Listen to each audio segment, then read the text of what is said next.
Hi. In this video, we're going to look at globalization in the context of public policy. In our previous discussions, we had to define public policy in the way we see it. Remember the definition by Thomas Dye, which says public policy is whatever government chooses to do or not to do. This inherently suggests that governments, if they decide to do something, that's implicit, that's the public policy that they are coming up with. Or if they do something or they don't do something, that inherently or implicitly suggests that by virtue of not doing it, that's their policy. That's one version of it. And there's the other one which suggests that public policy is a purposive course of action followed by an actor or a set of actors with a problem or a matter of concern. In this instance, what we're trying to get at essentially is that because this world is full of problems, because governments are faced with a whole lot of challenges and problems, so the set of actions or the set of activities that they put in place to remedy that problematic situation then becomes the public policy.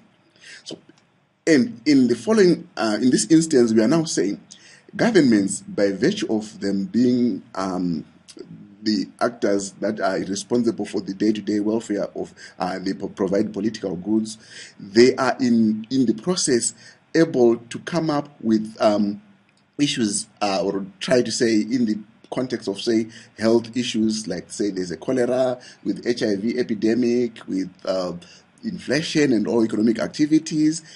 Governments are now coming up and say, okay, with inflation, how do we deal with it? With cholera, with the cholera outbreak, how do we deal with the cholera outbreak? With, say, any other pandemics that are there, with HIV and AIDS. So if governments are going to say, we have got the treat all campaign, we're going to provide ARVs to all citizens who are infected or afflicted, then that becomes a purposive course of action. In some instances, we are saying not everything that the government does with globalization is in this instance. We've defined globalization as reflecting the interconnectedness between and among states as they relate with each other. Let me bring Hassan to say that globalization, by its nature, is a contested terrain. There is no agreement. Let me say that at the onset, that there is no agreement on what globalization is and what globalization entails. Essentially, it's what you see depends on where you are sitting. So in one instance, we have somebody who is sitting on the corner, and what they see of globalization is this aspect of globalization.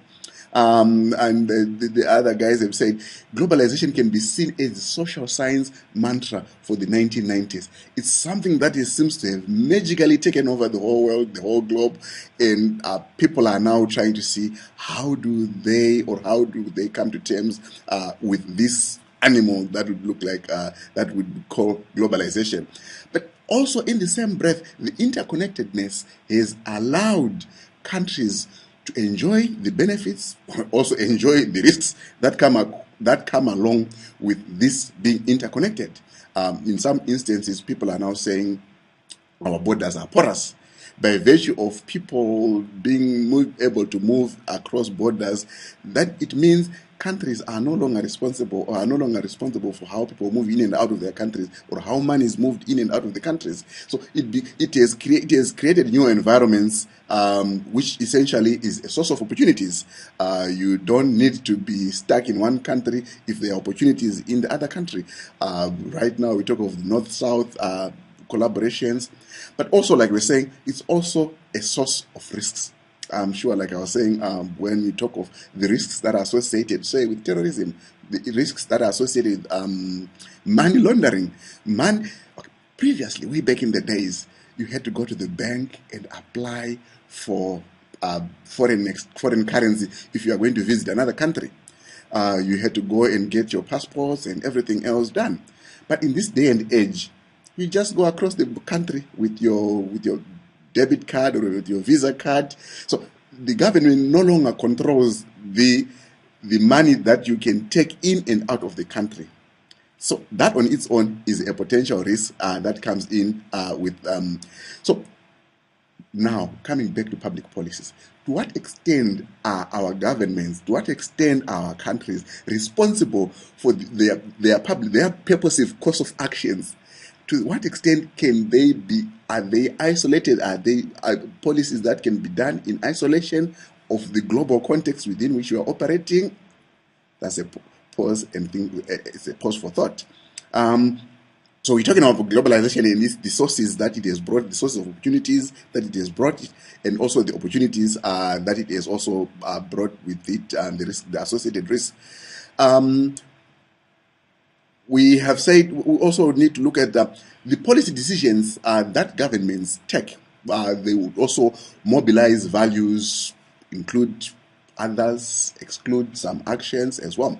In this instance, we are saying, by virtue of public policies being a purposive course of action, there are some values that come along with this purposive course of action. It's not value free. So in some instances, governments may decide to do, maybe in the case of HIV and AIDS, where they are saying, how do we deal with the issue of HIV and AIDS? Take, for example, the case of, say, in South Africa, with the former president Thabo Mbeki. Thabo Mbeki says, no, they don't agree on how to deal with HIV and AIDS. Some say you can eat beetroot. I think one of the former ministers said you can eat beetroot to get rid of HIV and AIDS. Thabo Mbeki says, no, HIV and AIDS does not kill. It's more of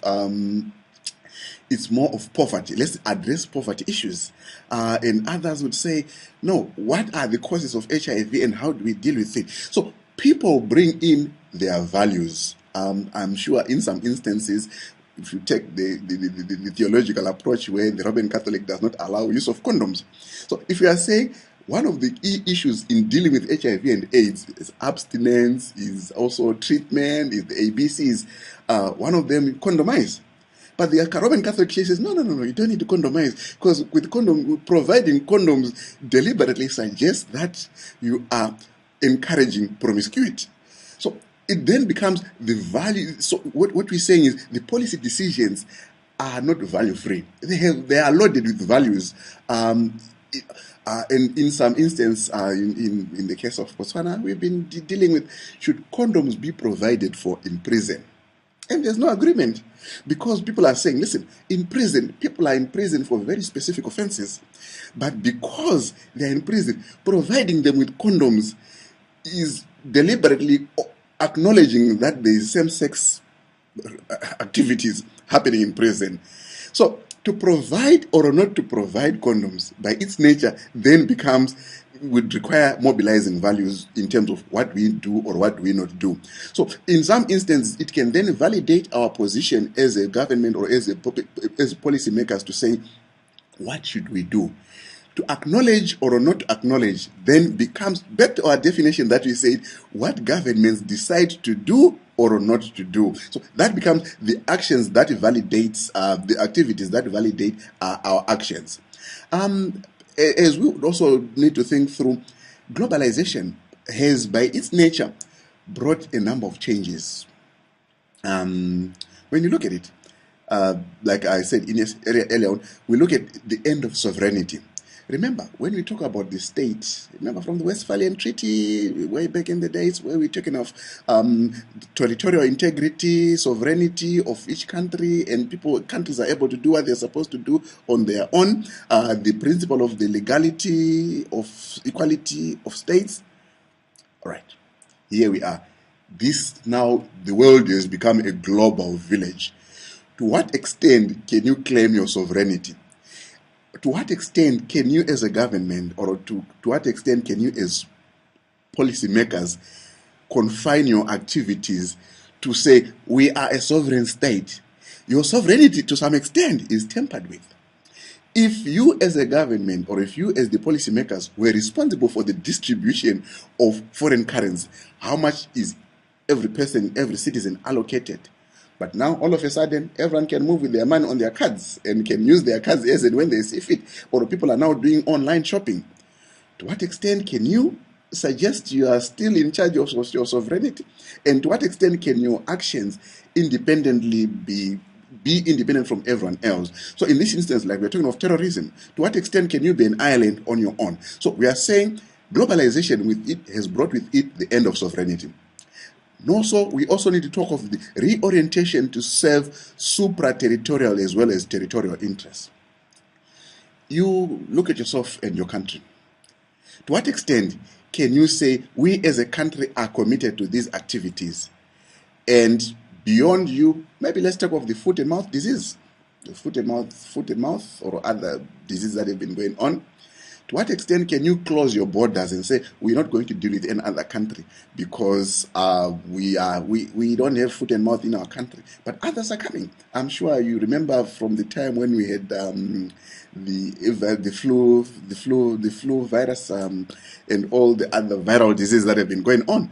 To what extent if you are a tourist destination and you still are attracting tourists, and yes, your own people have no diseases or they're as clean as you want to claim they are, but the extent that you are still inviting tourists and you are still being a tourist destination of choice, then to what extent are the supra-territorial or territorial interests coming into play?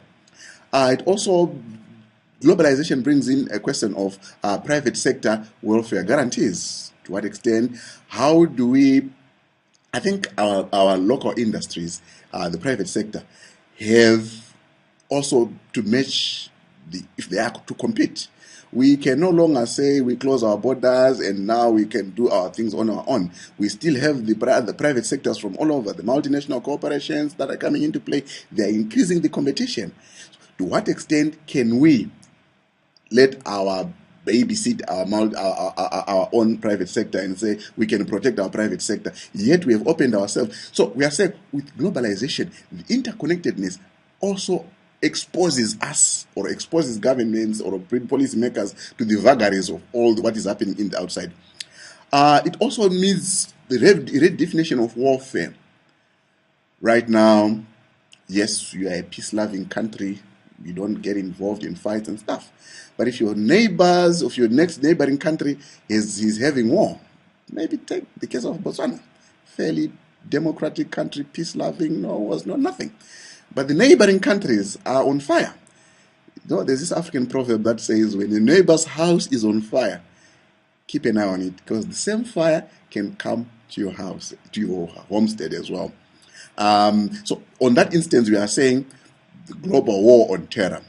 I'm sure when you think of the Americans, in the case of the boy George Bush, he says, "This, if you're not for us, it's against us. You're against us."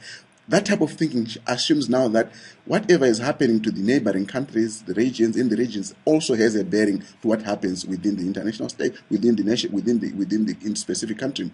We now also have these multilateral regulatory arrangements. Right now we have CITES, downlisting of elephants, the trading of elephants and hides. The decisions that are made on downlisting of elephants or the trade of ivory, yes, it is made at a very high level, at the international level, the Conference of Parties. But the decisions say, don't sell your ivory or don't sell your products, ivory, the ones in downlisting from this part 1 or part 2, has a bearing to how we as a country have to be. Maybe take the case of Botswana, Zimbabwe, Mozambique, Zambia. They have a lot of elephants, that they have a lot of ivory trade. But because of the multilateral arrangements or regulatory arrangements they are part of, they are party to, it also means they cannot divorce themselves from the downlisting or the use of elephant hide, the trade in ivory trade. So all you're saying is, because we now live in this global village, no longer this sovereign state of ours that we claim it to be, but whatever we do is guided by. We take the case of the gaseous exchange, the CP, the CFCs and stuff. The way things are done in the industrialized countries, or the way things are happening out there, the pollution that is happening there. Right now we're having floods. Botswana is a landlocked country, Zimbabwe is a landlocked country. They are having floods that have nothing to do with the rainfall patterns that is happening in Zimbabwe. But we are also being affected by the way other countries, or by the way what is happening to other countries.